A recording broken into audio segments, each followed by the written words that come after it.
Hi, ladies. It's Monique with Boundaries for Women, and I'm here to remind you that you're worthy of love and respect. And today I have an amazing guest, and her name is Susanne Smith-Hinz. She is a coach and a mediator. And I'm not going to take up too much time explaining who she is because I want you to hear about what she does. And specifically, we're going to be talking about nonviolent communication, and she's an expert in that. So welcome, Sue. Thank you. Thanks for inviting me, and I'm glad to be here. Yeah. I'm Sue and I know each other. We both live in Berlin, and so we do know each other a bit. And but our work overlaps, and so go ahead and tell us a bit about who you are, what you do, and how you got into what you do. Okay. Thanks for giving me the opportunity. And my name is Susanne, just like you introduced, and I'm 59 years old now. I was married before. I lived in the States for 10 years. Got a divorce, which was pretty ugly. Um, but I have two beautiful kids from that marriage, and yeah, when I started my life over with two kids, I went back to Berlin, which is my hometown, and I'm German. And here I just started creating a new life for all of us. And I was very fortunate to meet a real nice man who shared our lives. It was good to the kids. That's always, Mm, um, um, yeah, how can I say, one of the wishes a single mother has, that it's not just for her, that it is for the whole family. mm, And yeah, here I am through some life experiences that happened after that. Um, mhm. I got into mediation and then naturally into coaching, communication. And was the communication, the nonviolent communication is the one that really interests me. Mm. Okay. So something I just want to tell our audience real quick, if it's okay, is just to what the more you get to start hearing about Sue's life and her current relationship and her marriage, she's an amazing story of going from, having been at the deep end of certain things, which many people that come to this page are struggling with. And now she's with a good man who treats her well. And I know them both. And it's just beautiful to watch. And it's just such a testimony of how much your life can transform and change. And so just even your story itself is a beautiful story of healing. Yeah, absolutely. I mean, I just didn't envision it myself, you know? I mean, it was like I was so down that I just could not even think that I could Yep. trust somebody again. I mean, that's a thing, you know? Not only that you're a single mom, I had a girl, I had a boy, you know, you never know what's the reason why somebody is noticing you. Is it the kids? Is it, you know, you have to watch Yeah. out for three people. And Mm, if you come out of an I don't want to say abusive situation, but if you come out of a relative bad relation or destructive relation, I mean, we were just not meant for each other. I don't want to talk bad about him because, you know, he gave me two lovely kids. I love the kids. I love the part of him that gave me the kids. That's fine. But mhm, it just, we didn't fit. And his way, it just did not fit my values. mm, And that was very difficult. And, yeah, and that's why I call it a bad situation. It just we just couldn't find grounds. I mean, we were married for 15 years. We sure tried, you mm, know, but we just couldn't find grounds where we shift our beliefs together. mm. Yep. Yeah, Yep. so that was really hard, and but I'm really thankful that I learned to trust again. Which Mm, you know, my second husband is very patient and mm, how can I say quiet too. I mean, he mm, listens first. There's no shooting out of the hip. And, mm, we developed together, we learned together, medical communication we done together. yep. Uh, we together established Smith-Hinz mediation. Both of us are trained mediators. We both coach, we both Mhm. work together, and we grow together. And I think that's an important thing. Yeah, yeah, you're a team. That's what's so beautiful. It's like you're Yes. you're you're united, Yes. Yes. and it's just Finally.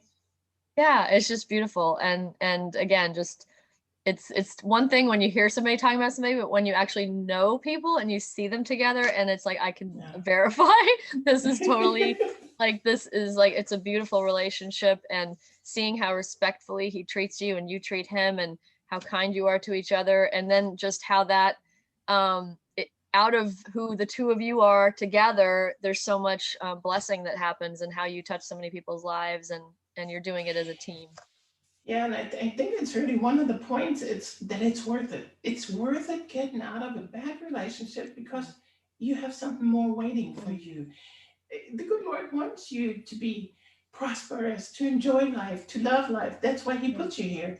And to me, it was always like there has to be more. There has to be more. This can't be it. This can't be the Yeah. end of the thing. And of course, I was scared.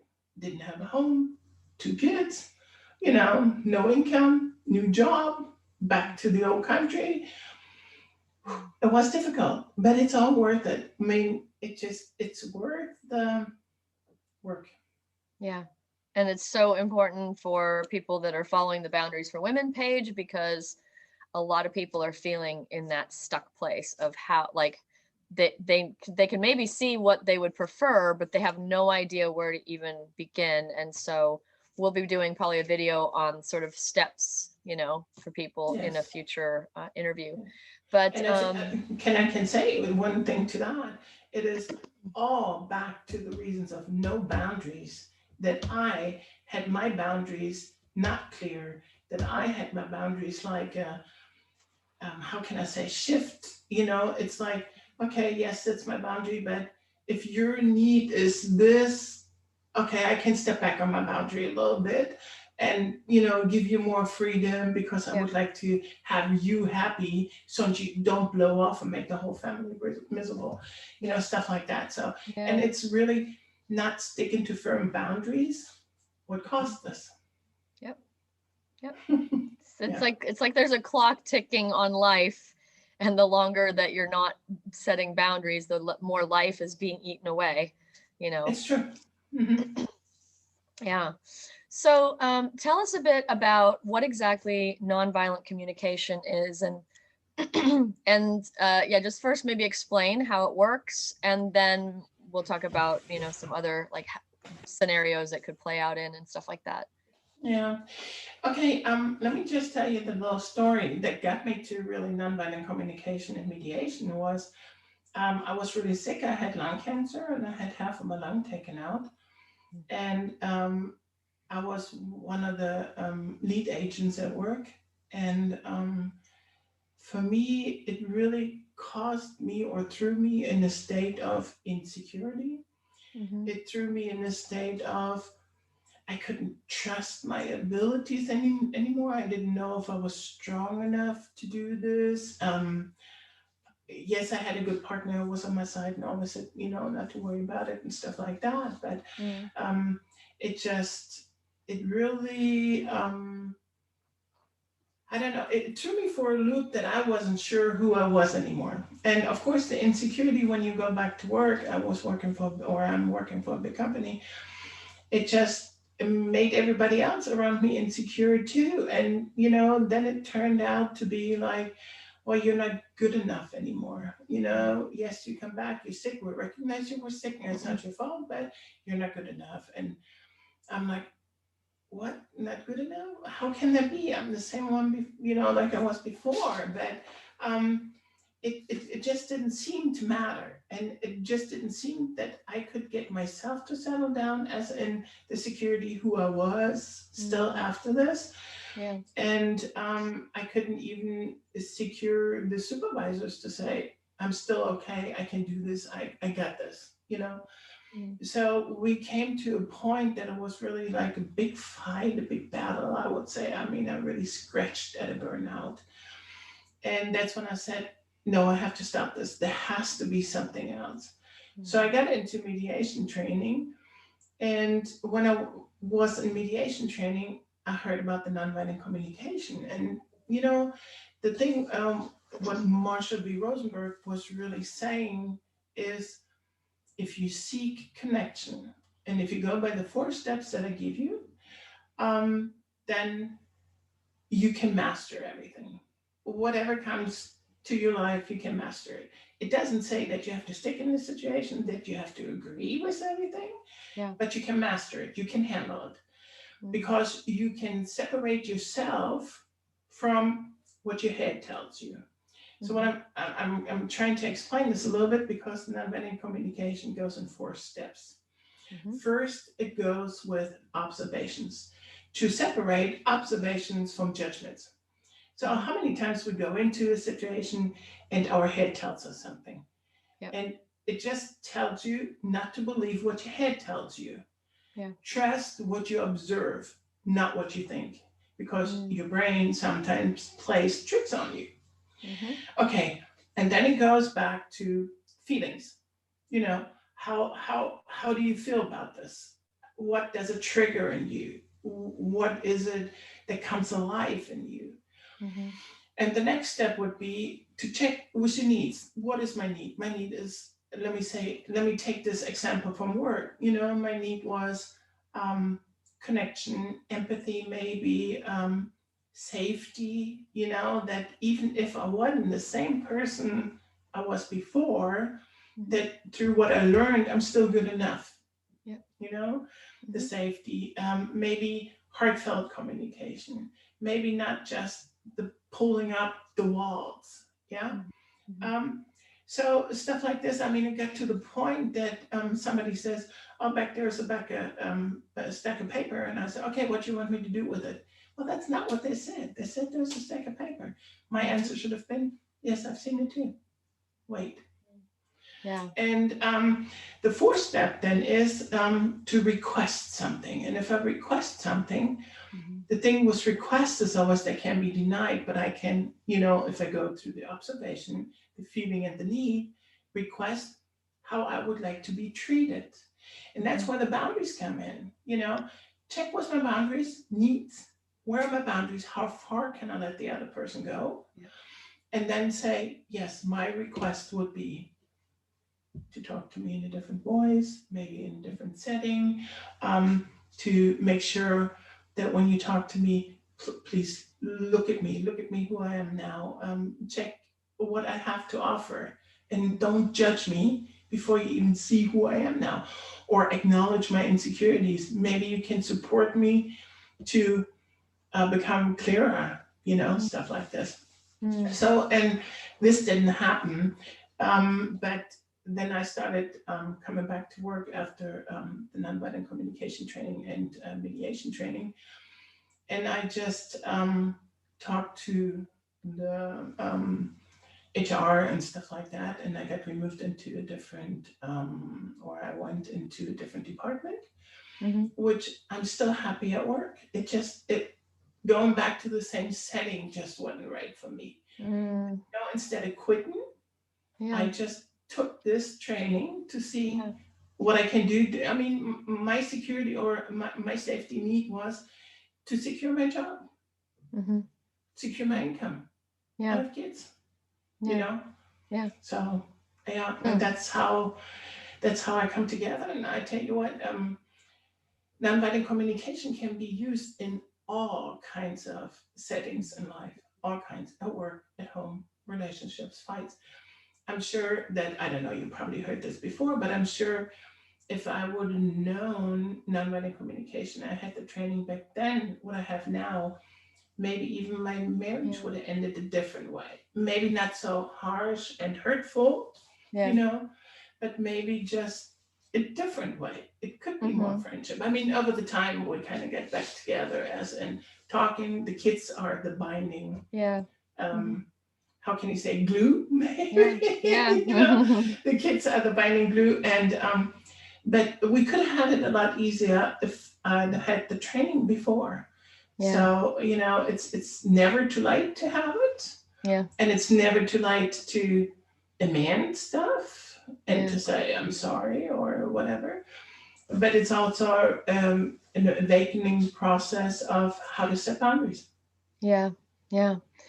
Would you say, or I'm just thinking of a scenario, say, is there ever a situation where, you put the request to the person and then they say sure, I'll do that, but then they don't. Because that's the thing is like, then we still have to manage, it's like, well, whether they do or they don't is them, but how we manage that part then is us again. So, can you think of any scenario like that where somebody might say they'll do it, but they don't, or they just don't? I mean, just take any kind of fight in a relationship, Yeah. and you say, when I see you laying on the couch all the time and not helping me at home. Let's take this for instance, okay? And I wish you could help me, and they would say, "Yeah, I'll do it," and then don't. It's like, um, my request has not been validated, and the answer was a manipulation for me to shut up. And that's why I'm really clear now on the boundaries. Mm-hmm. It's like when I need somebody to stay in a relationship with me, I need to have a give and take, a win-win situation.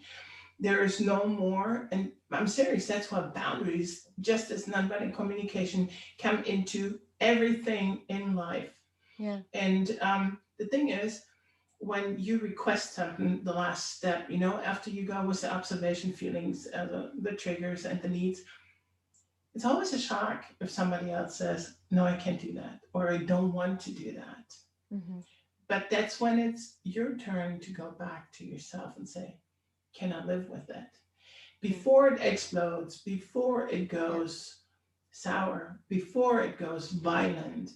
Yeah. It really helps you to recognize the red flags. Yeah. And if you started from the beginning, and if you started um, as a natural way of living, seeking the connection, asking the request, Yeah. and giving the other person the chance to say no too. I mean, if I tell Thomas now, maybe that I want to travel all the time because of business or something, Yeah. and you know, and he says, "No, I don't want you to do that."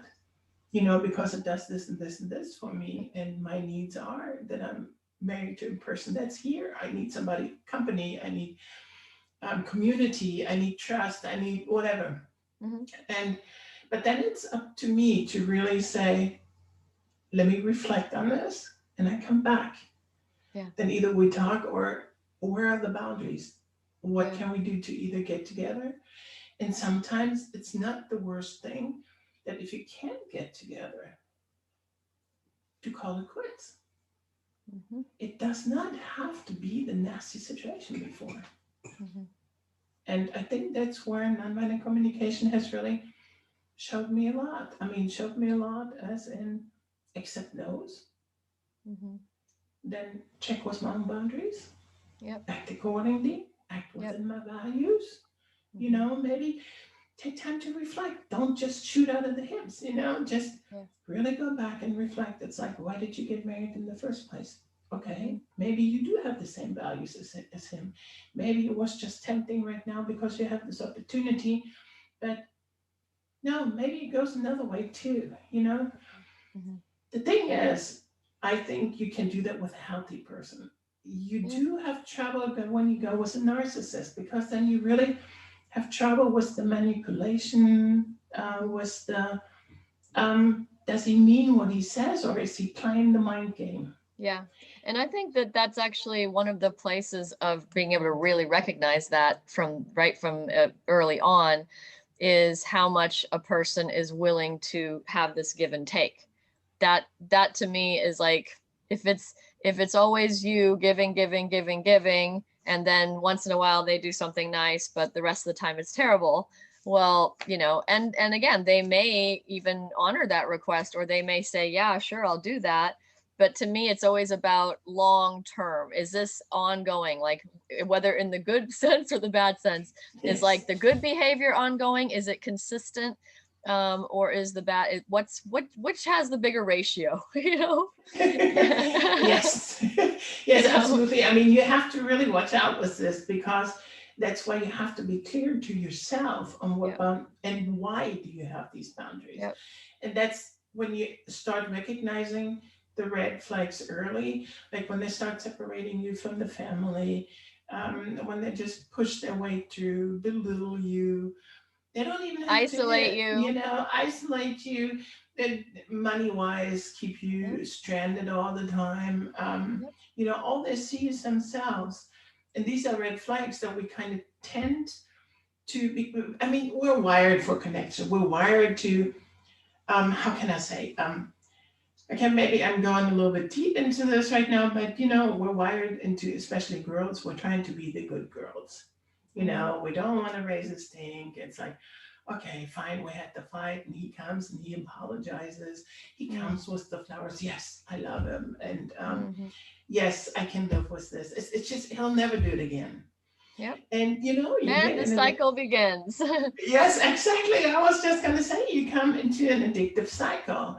And it seems like you live for the honeymoon phase, Yep. Yep. the tension building up, the Yep. explosion, the Exactly. honeymoon phase. Yep. And the thing is, and this is what's really dangerous about this, Yep. because if you can't set your boundaries there and only live for the honeymoon phase, Yep. you will have problems in life later on to live with a normal situation where there's not these extreme up and Yep. downs.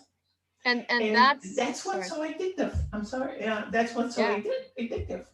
Yeah. And that, I've had people say things like, I have a really high tolerance for what's normal. Gosh, that's the worst Because sentence. exactly, but my point is, if somebody is in a narcissistic abuse, this is someone who's recognized what they're dealing with.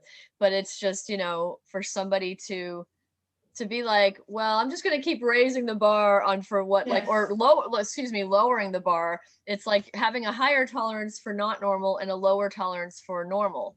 And Yes. that then becomes life. But anyway, Yes. we'll definitely be doing another thing specifically on this thing. And I've done videos on it, but just wanted to give people, a taste of what nonviolent communication is. A lot of people haven't even heard of it, and just how powerful it is, and just hearing how It you've is used really. it to like change your life, and now you're using it to help other people change their lives. So Yes. yeah, Yes, I it's do. really And I'm amazing. really happy to carry it out in the world. Yeah, yeah, and you do it amazingly. So yeah. So but yeah, thank you for being on here, and we'll have you on again, obviously. And Sue and I are talking about some other things that we're developing together, so that will really be helpful to you ladies. And yeah, so thank you so much, and we will Thank see you for you. having me. Really. Thank you. And Yeah. I'll be happy to come back and talk some more because I think it's really helpful to people Mhm. feeling stuck. Yeah, it's and what I love about it is it takes people out of the victim mindset. It's like I have the Uh, ability to do something, and I don't need to just feel like it's this stuff is happening to me. I can actually take charge and be like, actually, I'm going to make something happen now for the good of my own life. yeah. Yeah. So that's what's really Perfect. powerful. So yeah, but yeah, thank you so much, and thanks for sharing and just being vulnerable about your own story. And I really feel like that part right there is so helpful to people to hear that are still feeling stuck right now. So Thank you yeah. for having me. Okay. All right, Okay. ladies, thanks for watching, and feel free again to subscribe, hit the like button, and to share this with people that you know are needing this kind of information. So thanks again. God bless. Bye.